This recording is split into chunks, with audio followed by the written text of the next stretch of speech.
welcome back to Exploring Temecula. Today I'm going to go over the COVID-19 virus and how it's affected Riverside County and the housing market. I'm going to give data. I'm going to go right into the MLS and show you closed listed homes over the past 3 years and compare it to the last 2 or 3 months. I want you to be aware I waited a little bit to do this I waited a little bit to do this video because there's sort of a cause and effect or a lag time in real estate.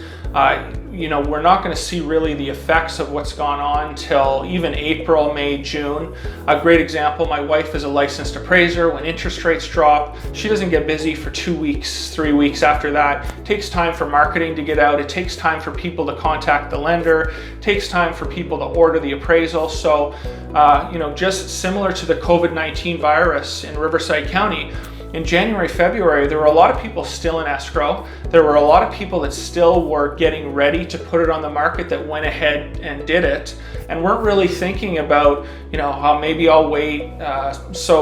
Those numbers really have not started to hit, till March, April, May, June, or won't start to hit.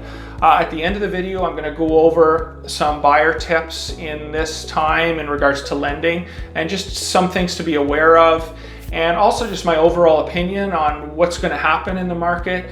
Hopefully you enjoy it. If you do like the Temecula area, please subscribe down below. I do tons of video on the Temecula area as well as Temecula. Hopefully you enjoy the video. Thank you very much.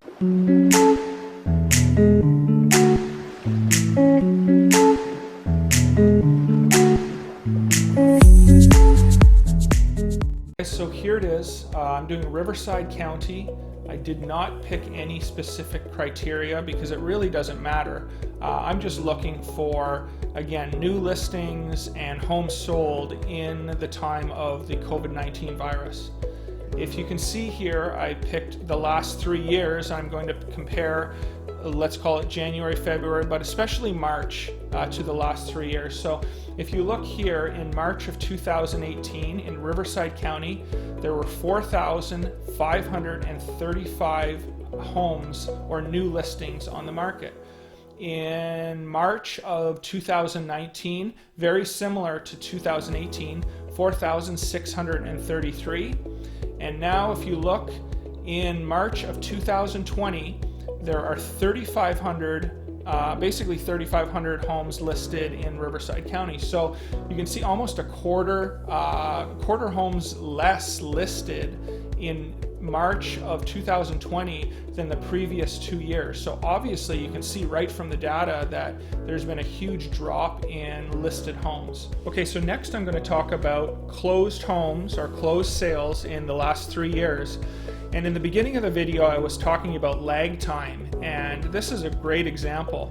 Although we just saw the new listings drop by a quarter, here March 2020 there were 3,059 closed sales in Riverside County, but in March of 2019 there were 2,995 closed homes. So really there were actually more closed homes in March of this year than there were in March of last year, and then in March of 2018 there were around 200 less. So as you can see, the lag time or the time that it's taking for the COVID-19 to catch up to closed sales has not really hit yet.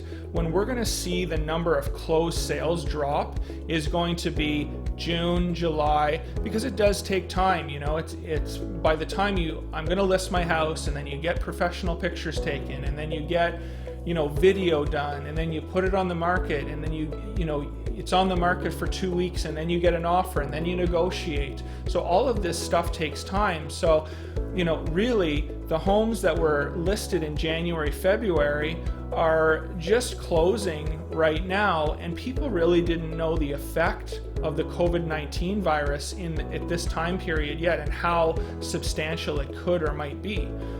So there you have it, guys, some facts on the Riverside County market and what's going on. Okay guys, there you have it.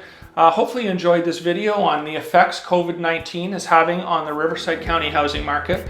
I mentioned earlier on I wanted to give a few opinions on things, and my opinion is really nobody knows what's going to happen. All I can tell you right now is there are 20% less homes listed in March than there were the last 2 years. Where this is going, I don't know. I mean, obviously if we're out of work and people are not getting back into society and making money in the next 3 or 4 months, it's going to have a huge effect. Lenders are going to be really leery of lending money in a time that nobody really knows what's going on. So that brings me to my second point. And if you are a buyer looking to purchase a home right now, and you've talked to a lender and they told you don't qualify, get a second opinion. I mean, I just read yesterday that Chase Bank is requiring a 700 FICO on all loans right now. I have talked to many lenders. I have read, responses from many lenders. Go to a second or get a second opinion.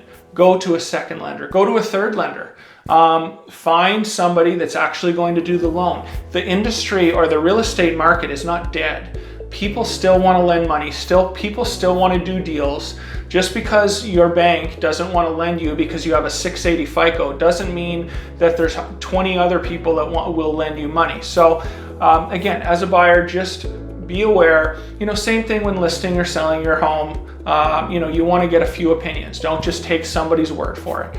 But hopefully, again, you enjoyed the video. If you like are interested in Temecula, the Temecula area, the real estate market in this area, make sure you subscribe. I do a lot of videos, a lot of communities. I'm owner broker here at Greenleaf Real Estate. Love to help people get in homes, sell homes. My wife's a licensed appraiser. We're here to help. Thank you, and until next time.